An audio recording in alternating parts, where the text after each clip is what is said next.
मोची और पंडित। बहुत समय पहले की बात है। एक गांव में एक मोची रहता था। गांव के बाकी सभी किसान और पंडित थे।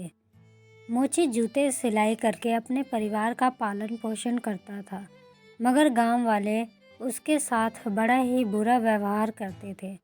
कोई भी उसके घर नहीं जाता था, ना ही कोई उसे शादी या त्योहार में शामिल करता था।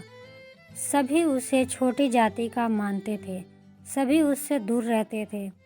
उसका घर गांव के बीच में था।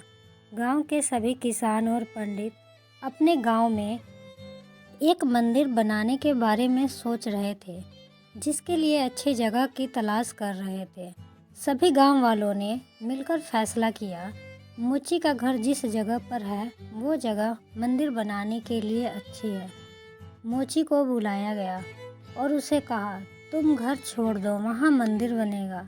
मोची की आंखों में पानी आ गया और बोला, मैं अपने परिवार के साथ कहाँ जाऊँगा। गांव वालों ने फैसला लिया कि गांव के बाहर पत्थरों से भरी ज़मीन है, जो गांव से काफ़ी ऊंची जगह होने के कारण खाली पड़ी है। वो जगह मोची को दे दी जाए। मजबूरन मोची को वहाँ अपने परिवार के साथ जाना पड़ा। मोची की आमदनी पर भी बहुत बुरा असर पड़ा।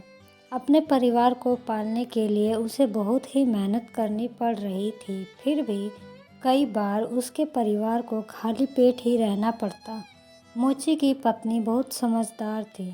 उसने सोचा, ऐसा कितने दिन तक चलेगा। मोची जब काम से जाता, वह अपने दोनों बच्चों को लेकर घर के सामने ज़मीन से पत्थरों को चुनकर ज़मीन को साफ करने लगी। मोची के पूछने पर कि तुम यह क्या कर रही हो, तो वह बोली, इस ज़मीन पर हम फसल उगाएंगे, कुछ तो फसल होगी। ये बात सुनकर मोची को भी जब भी समय मिलता तो वो भी अपनी पत्नी और दोनों बच्चों को लेकर ज़मीन से पत्थर निकालने लगता। गांव वालों ने जब ये देखा, सभी उस पर हंसते कि इस ज़मीन पर कुछ नहीं होगा, तभी तो तुम्हें दिया गया है। मगर मोची और उसकी पत्नी रुके नहीं, रोज़ पत्थर निकालते गए। 8 महीने लग गए उन्हें और ज़मीन से पत्थरों को निकाल दिया। फिर कुछ दिनों के बाद बारिश हुई। मोची ने उस ज़मीन पर धान और कई सारी फसलें उगाई। कुछ ही दिनों के बाद फसलें बड़ी हो गई। तब पानी की ज़रूरत पड़ी। ऊंची जगह होने के कारण वहाँ पानी पहुँचाना नामुमकिन था। मगर मोची ने हार नहीं मानी। ज़मीन के नीचे ही एक नाला बहता था। वो उस नाले से अपने कंधे पर पानी लाने लगा और फसलों को देने लगा। फसलें बहुत अच्छी हुई। अब मोची को खाने की कोई कमी नहीं थी। उसने सोचा, साल भर खाने का अनाज रखकर बाकी का मंदिर में दे देंगे। ये सब भगवान ने ही तो हमें दिया है। जब मोची अनाज को लेकर मंदिर में गया तो मंदिर के पुजारी ने मना कर दिया कि मोची के घर का अनाज मंदिर में नहीं लिया जाएगा। मोची बोला, मैं भी तो इसी भगवान की पूजा करता हूँ। इस बात पर विवाद हुआ। लोग जमा होने लगे। सभी की राय एक ही थी कि जब मोची को मंदिर में घुसने की अनुमति नहीं है, तो फिर मोची के घर का अनाज मंदिर में कैसे चढ़ेगा। आखिर मोची को सारा अनाज वापस लेकर जाना पड़ा। उसके कुछ महीनों के बाद जब बारिश का मौसम आया तो 2-3 दिन बारिश रुकी नहीं। तीसरे दिन की रात भी बारिश हो रही थी। एकदम से गांव में पानी की बाढ़ आ गई और सभी के घरों में पानी घुस गया। गांव वाले कुछ सोच ही नहीं सके। उनको अपने अपने घरों से निकलना पड़ा। हालांकि बारिश रुक गई, मगर पानी और ज़्यादा आने लगा। सभी मोची के घर की तरफ जाने लगे, क्योंकि गांव में सबसे ज़्यादा ऊंची जगह वहीं थी। रात को सभी गांव वाले मोची के खेत में आ गए और सुबह का इंतज़ार करने लगे। जब सुबह हुई तो गांव वालों ने देखा कि उनके घरों में पानी इतना था कि किसी को वहां जाने के लिए पानी में तैर कर जाना होगा। बस मोची के घर ही अभी तक पानी नहीं घुसा था, क्योंकि उसका घर गांव वालों के घर से ऊंची जगह पर था। मोची ने सभी को बैठने के लिए जितनी हो सकी जगह बना दी, मगर कुछ पंडित और किसानों ने वहां बैठने से इनकार कर दिया।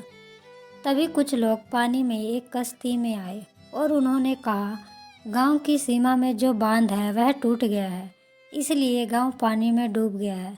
कोई भी पानी में ना जाए, क्योंकि पानी के साथ कुछ मगरमच्छ भी बह कर आए हैं। पानी जब तक कम ना हो जाए, कोई भी गांव की तरफ ना जाए। इतना कहकर वो चले गए। शाम होने वाली थी, किसी ने भी कुछ नहीं खाया था। तभी कुछ पंडित और किसानों ने सोचा कि गांव जाकर अपने घरों से कुछ अनाज ले आए। यह सोचकर गांव की तरफ निकले। अभी पानी में उतरे ही थे कि उन्हें पानी में कुछ मगरमच्छ दिख गए। मगरमच्छ को देखकर वह सभी सूखी जमीन की तरफ भागे। अब रात हो गई थी, सभी को भूख लगी थी और बच्चे भी भूख के कारण रो रहे थे। यह देख मोची और उसकी पत्नी ने दाल चावल बनाया और बच्चों को देने लगे, मगर सभी ने छोटी जाति के घर का हम नहीं खाते बोलकर किसी ने वापस कुछ कर नहीं दिया। खाया जैसे था। तैसे वो रात बच्चों भी की गुजर हालत गई।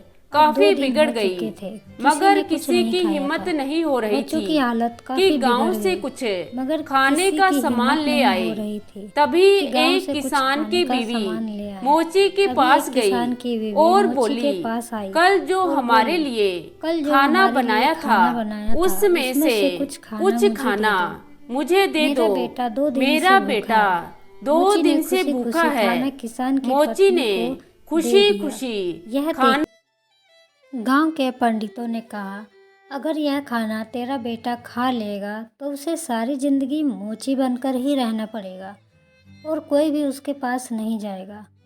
मेरा बेटा मर जाने से अच्छा है कि वह मोची बनकर जिंदा रहे।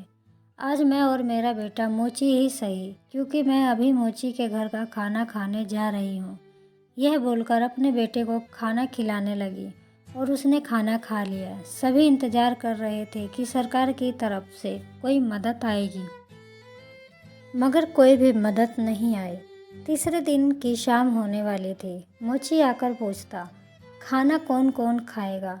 गांव के कुछ व्यक्ति खाना खाने को तैयार हो गए। यह देख कुछ पंडित और किसान भी बात करने लगे कि छोटी जाति का जो अनाज खाएगा उसकी जाति छोटी हो जाएगी। सभी गांव वालों का एक ही कहना था, मर जाने से अच्छा है कि छोटी जाति में चले जाना। धीरे धीरे सभी खाना खाने के लिए तैयार हो गए, एक पंडित को छोड़ के जो गांव के मंदिर के पुजारी थे। सभी गांव वालों ने मिलकर खाना बनाया और खाया। अगली सुबह जब खाना बनाने की तैयारी सभी कर रहे थे, मोची गांव के पुजारी के पास गया और बोला, आप भी खाना खा लें। पंडित की हालत भूख के कारण खराब हो गई थी। वह बोला, मैं खाना कैसे खा सकता हूँ? तुम्हारा अनाज मैंने मंदिर में नहीं देने दिया। मोची बोला, पंडित जी, अगर उस दिन आपने वह अनाज मंदिर में ले लिया होता तो आज गांव वालों को भूखा ही रहना पड़ता। भगवान जो करते हैं अच्छे के लिए ही करते हैं। आज मेरे पास इतना अनाज है कि पूरे गांव को 1 महीने तक खाना खिला सकता हूँ। सब आपके कारण हुआ है। अगर आपने मेरे घर की जगह पर मंदिर नहीं बनाया होता तो शायद मैं गांव वालों के लिए आज कुछ नहीं कर सकता था। भगवान भी शायद यही चाहते थे। पुजारी ने सारी बातें खूब ध्यान से सुनी और खाना खाने के लिए तैयार हो गया। मोची ने 20 दिन तक सभी गांव वालों को खाना खिलाया। पानी गांव से जाने के बाद गांव वाले अपने अपने घर में गए और मोची का शुक्रिया अदा किया। उसके बाद मोची को भी मंदिर में जाने की अनुमति थी और गांव वाले अब उसे भी अपनी खुशियों में शामिल करने लगे।